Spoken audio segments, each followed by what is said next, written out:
केंद्रीय गृहमंत्री अमित शहा हे रायगड दौऱ्यावर येणार आहेत आणि त्यांच्या रायगड दौऱ्यामुळे रायगडच्या पालकमंत्री पदाचा वाद पुन्हा एकदा चर्चेत आलाय। रायगडच्या पालकमंत्री पदाचा तिढा हा केंद्रीय मंत्री अमित शहा सोडवणार असं अलिबागचे आमदार महेंद्र दळवी म्हणाले होते। त्यामुळे आता 12 तारखेला हा तिढा सुटेल असं बोललं जातंय। मात्र ही भेट राजकीय नसल्याचं सुनील तटकरे यांनी म्हटलं।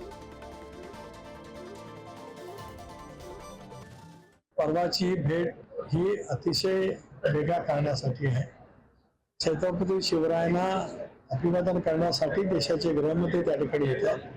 त्यांच्या या भेटीचा कुठलाही राजकीय अनुमत्य होऊ नये, काढू नये अशी माझी विनंती आहे।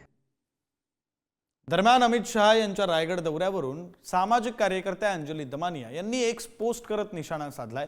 कितीही मोठा घोटाळा करा, काही प्रॉब्लेम नाही। 72,000 कोटींचा सिंचन घोटाळा आठवतो का? त्याचं पुढे काय झालं? काहीच नाही ना, असं त्यांनी या एक पोस्ट मध्ये म्हटलंय। 72 कोटींचा सिंचन घोटाळा आठवतो का? त्याचं पुढे काय झालं? काहीच नाही ना। घोटाळ्याची चौकशी कधीच करायची नव्हती, फक्त धमकी देऊन महाराष्ट्रात सत्ता आणायची होती, असं अंजली दमानिया यांनी या एक पोस्ट मध्ये म्हटलंय। आता त्याच तटकरेंच्या घरी गृहमंत्री जेवायला जाणार आणि पुढे एक प्रश्नचिन्ह सुद्धा अंजली दमानिया यांनी जोडलेला आहे। अति उत्तम असंही त्यांनी या एक पोस्ट मध्ये म्हटलेलं आहे।